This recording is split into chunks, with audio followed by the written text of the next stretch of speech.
Hey nerds, Farmer Jesse here. Welcome to Growers Daily, your daily dose of ecological farming insight. It is Thursday, May 1st, 2025, and today we're going to talk about which seeder to use for which crop, or which seeders in general, keeping a farmer's market tent where you put it, and we discuss an intriguing question about what it would take to convert a commercial greenhouse operation into a in-ground market garden operation. So let's do it.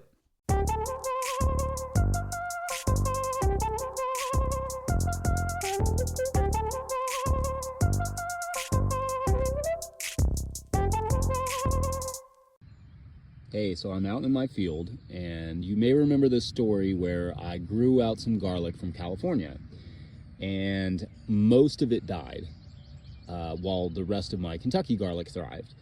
And so for the last 2 years, I've been growing out what survived, and it still looks pretty rough. If you're watching on YouTube, you can see it's kind of yellowing already. It's way too early for that. Especially, now I'm going to show you, if you're watching on YouTube, what our music looks like. This is our elephant garlic. It's doing fine.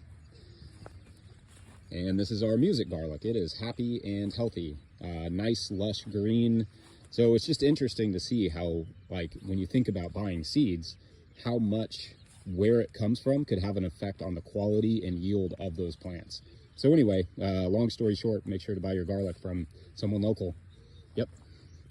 All right. Well, welcome to Thursday, everyone, and welcome to May. How about that? I hope your weeks and springs are going swell so far and that your April was a success. Yesterday, I washed and packed some veggies for a client and then delivered those and then came back and promptly tweaked my back somehow. So that was fun. It's feeling better today, and it's honestly been a while since I did something like that. So I feel mostly good about how I've been managing my back problems, but back pain is breathtaking and not super fun. So I did a lot of laying down yesterday afternoon. Had some Champions League action to entertain me, so it wasn't a total loss. But the plan was to trellis the grafted tomatoes to keep the scions off the ground and prevent them from rooting. That didn't happen, but there is always today. Anyway, more on trellis stuff probably next week. In fact, for now, as is our pseudo tradition on Thursdays, especially in the spring when the questions are plenty, I try to get a little caught up on your all's Patreon questions. So today's first Patreon question comes to us from Patreon member Adam Van Queek, who asks, quote, I noticed you use both the Jang seeder and the Earthway seeder. Do you use each seeder for certain crops? Which of the two seeders would be worth the initial investment for new farmers? Also, when you have participated in farmers markets, how did you keep your canopy from blowing away from the high winds? End quote. Okay, so both great questions here. I think what I will do with these questions is actually take them both separately because there is a lot to say about each and certainly enough on tents for its own segment. So we'll save that for segment 2. Let's start with the question about the seeders. Indeed, we use both the Jang seeder and the Earthway seeder on our farm. The Earthway is a simple push seeder listed at just under like $170 right now, and it looks like it comes with about 7 plates with options of buying a few more for like $50. So for under $225, you can get the whole shebang. The Jang seeder, the JP1, by contrast, is currently listed at $479 and comes with 6 rollers. Additional rollers are about $30 a piece, so the investment is about double. Now, the Jang is a precision seeder and singulates seeds really well. Singulate being a word I don't think is really recognized by most or maybe any dictionaries, but growers use it to mean drop one seed at a time. And it can be very, very efficient. If you plan on doing a substantial amount of seeding, the Jang is a great and efficient tool, and it is kind of a must-have for most commercial production where seeding is a big priority. I love it, especially with the double disc opener attachment. It's very fast. It puts seeds down really evenly. However, the Earthway is a great tool for the price, and most commercial growers I know at very least have one for larger seeds like cover crops and beans and peas and that sort of stuff. I know that Daniel Mays of Frith Farm has talked a lot about using his Earthway for everything for years. It is a very simple and straightforward tool. I have very few issues with it. It has some limitations in terms of planting density, and it will literally crush certain seeds, namely pelleted seeds. But with enough practice and the right seeds, it is a totally usable tool. For beginners, there is no shame in starting with an Earthway for everything, and it can save you a few $100 out of the gate while you learn what the market needs and what its limitations are for your particular production. Start with a simple tool like the Earthway and do as much as you can with it. And that will help you to better understand what you may or may not be missing out on with something like more sophisticated like the Jang or some other cedar. Now, speaking of, there are other cedars out there as well, like the 4-row pinpoint cedar or the 6-row pinpoint cedar. These require much better bed preparation than the Jang and the Earthway to be effective, but for baby greens and other crops, these pinpoint cedars are really nice cedars. There cannot be any trashiness to the bed for them to work, and it must be firmed in like with a bed roller, something just roll over top of it, make it nice and flat and firm to have the greatest efficacy with those pinpoint cedars. I've also used the Haas, and it's a fine cedar as well. It does come with a double disc on its own. Just you have to buy the double disc for the Jang. This one comes with it, which is nice. But I just don't love the hopper. It's a little finicky, and it takes a little while to switch them out. There are also versions of the Jang with multiple hoppers, the JP3, the JP5, and JP6, the number denoting how many hoppers, thus the number of rows it will plant at a time. JP6 does 6. But again, unless you are doing a lot of direct seeding, those are probably overkill for most of you, especially at that price. And Earthway is a nice step up from just hand seeding, and you can always decide later if that's tool enough for you. Anyway, I hope that helps answer question number 1 here, Adam. We'll tackle the second part of your question in segment 2, BRB. Today's episode of Growers Daily is brought to you by Ring of Fire. What if you could turn your brush problem into black gold? The Ring of Fire Biochar Kiln is your spring tool for soil transformation, converting woody debris into high-quality biochar in just hours. Biochar will kickstart your compost, retain water and nutrients in your soil, and provide habitat for beneficial microbes. Now $19.95 with flat rate shipping. Their spring sale runs through June. Don't wait to boost your soil and optimize your inputs. Visit ringoffire.earth/growers now to learn more. Also, for more information on biochar, check out the No Till Market Garden podcast interview with Kelpie Wilson, inventor of the Ring of Fire kiln, that we will link in the show notes. All right, back to the show. If you, the listener, are enjoying this podcast, getting even a small amount of value from it, consider supporting our work over at patreon.com/no-till-growers. I will try to get to questions from everywhere that questions come in, but I will always get to your Patreon questions. Now, today's second Patreon question also comes from Patreon member Adam Van Keeker. Sorry, Adam. Not doing the best job on your name, who you will remember asked, quote, when you have participated in farmers markets, how did you keep your canopy from blowing away from high winds? End quote. This is a great question. And the reason it deserves more than just a quick answer is because there are a few different things to think about when it comes to tents. And it actually starts with purchasing of the tent itself. It's tempting to skimp on the tent when you're just starting out, but it's also risky. This is something, depending on the number of markets you plan on doing, that you will be putting up and taking down, depending on your season, as many as 40, 80 times or more in a year. In the course of a few years, that could be hundreds and hundreds of times. The tent that we use now, which admittedly needs a new canopy, is 6 years old and has been used countless times over the years. The brand is Eurmax, EURMAX, like Euro, but just Euro. And is not only sturdy, but somewhat heavier than your average like Walmart tent, which is the first step to answering your question. A good tent will help with the wind a lot. Cheap tent could just flatten or break in a heavy wind gust, or certainly just blow away. You can also use sandbags with the tent, or maybe they come with it, I don't remember. And then you can fill those bags, but small sandbags alone will not be good enough to hold the whole tent down. What we were doing when we were doing farmers markets is use 2 large cinder blocks in the front, as well as tie the tent down to the front tables, which themselves were heavy from produce. Some folks will also fill small buckets with concrete and use those in place of cinder blocks. Doesn't really matter what you use, heavy is what you're after. Now, these can be tripping hazards, of course, so you need to make sure anything like blocks or whatever that you use are not in a place where people are going to trip on them, usually tucked behind our farm sign and or under the table itself. In the back of the tent, at one market at least, where we were allowed to keep our van nearby, we would tie the tent down to the van. That did 2 things. One, it kept the strings out of our way when we were going in and out of the van to get stuff, and the van wasn't going anywhere. If the van blew away, we probably had bigger problems, like an attack from a supervillain, probably Magneto. Additionally, we would often tie our tents to our neighbors' tents if they were friends of ours for windy days. I like doing this where possible because it also meant that we were getting a little bonus shade from each other. The way the better tents are designed, they can also flex a little bit in the wind. If they're too stiff, they are more likely to turn into parachutes, which is the opposite of what you want. Last thing I'll say is that you should get farmers market insurance as well, because I have seen more than a few tents blowing down the market in my day, typically the cheap ones. And if those were to you hit someone, that would be not only horrible, but also could result in a lawsuit. So lock your tent down and also your liability. Some farmers markets also just require that. So it's good to do either way. I've been at some farmers markets, especially in the spring, where things got a little hairy. So take the wind seriously, as it sounds like Adam is here. Great questions, and we will get one more from another Patreon member when we return, which is about converting a commercial greenhouse. It's a very interesting question. I'll give my thoughts and be curious what you all have to say. Be right back. Tell me, babe, where are you going? Prairie wind goes on blowing.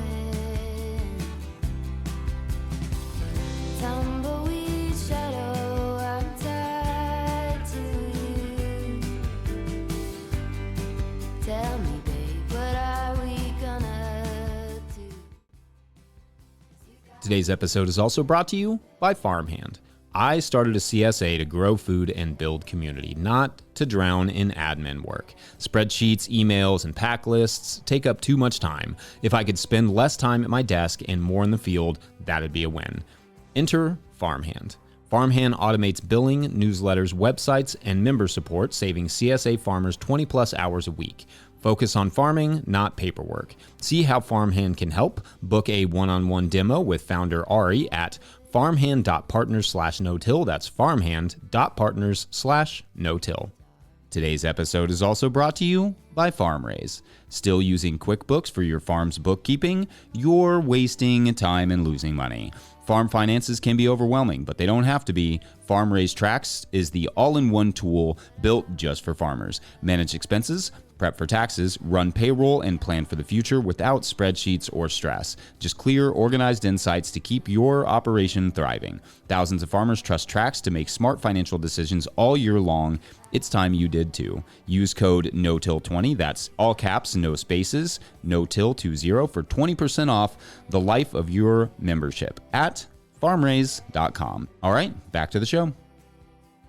All right, our third and final Patreon question of this Thursday comes to us from Joe Naaman Sessions, who writes, quote, "Hey, Jesse, so I just started a part-time gig at the largest nursery in my state, and boy, has it been enlightening. I have had access to the owner of 45 years, and he has helped me to understand the current cost of a high-tech nursery space and things to be aware of when it comes to older nursery spaces. In my city, there is a 4-acre parcel for sale that once housed a community-loved retail nursery that has multiple outbuildings, but perhaps more importantly, a 6-bay gutter connect greenhouse that measures 180 feet wide by 200 feet long and 3 other tunnels that are not connected to the main structure.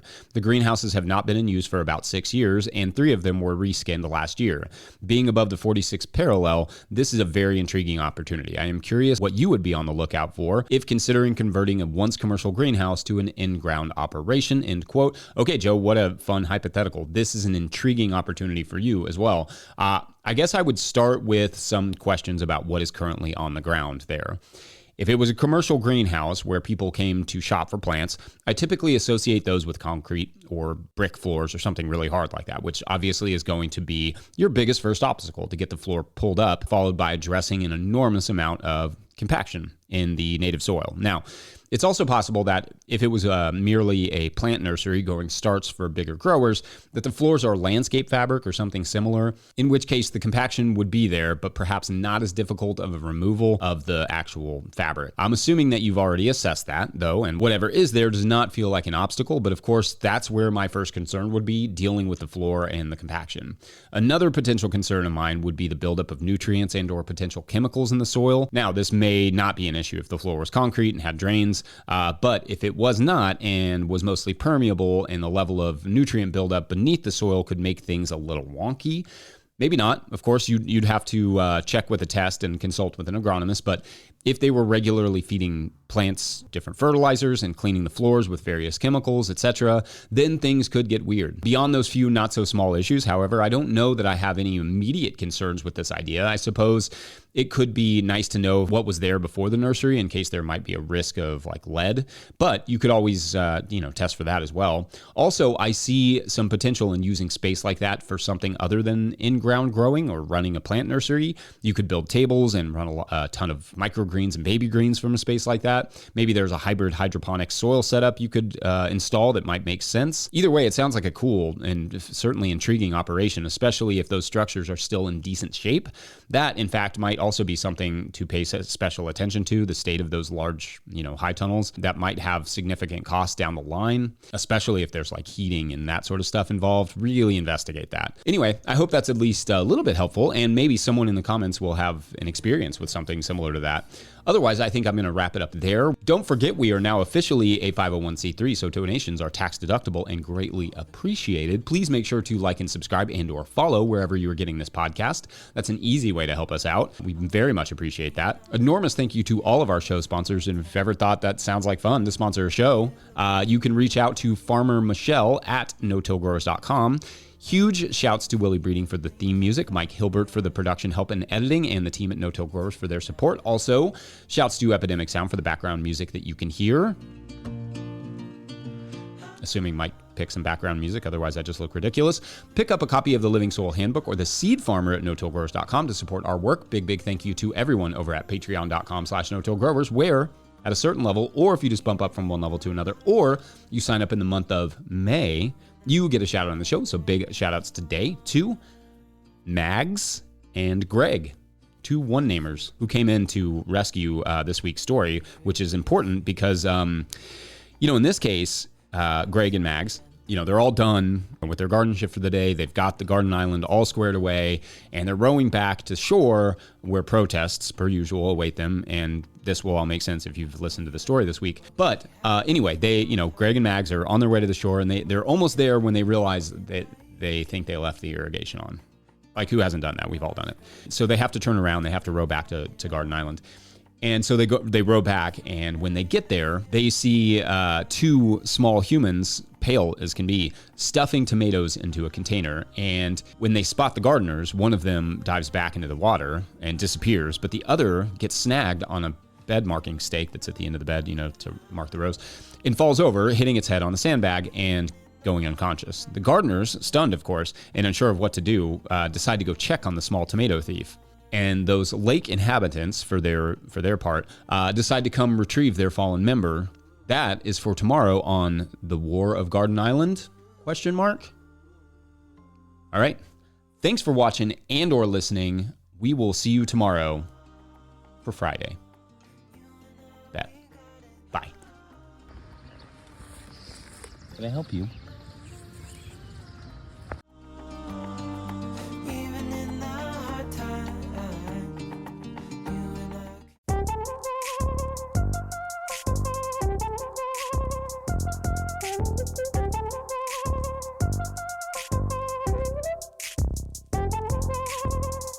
Here at Ritual, we know that a mother's support isn't limited to one day a year, and we believe that yours shouldn't be either. So this Mother's Day, we're honoring the world's biggest supporters with science-backed daily rituals that center you not just today, but every day. Whether you're thinking about motherhood, actively trying, or already there, we've got you covered for when it matters most. From fertility support and natal choline to our best-selling clinically backed prenatal multivitamin, know that you're getting clean, traceable key ingredients in bioavailable forms. Because let's be honest, you don't have time for guesswork. Find your ritual. Go to ritual.com/podcast and for a limited time, get 40% off your first month. These statements have not been evaluated by the Food and Drug Administration. This product is not intended to diagnose, treat, cure, or prevent any disease. Based on net sales from industry data, including Nielsen IQ, Stackline, and Numerator as of Q4 2024 and top 5 products.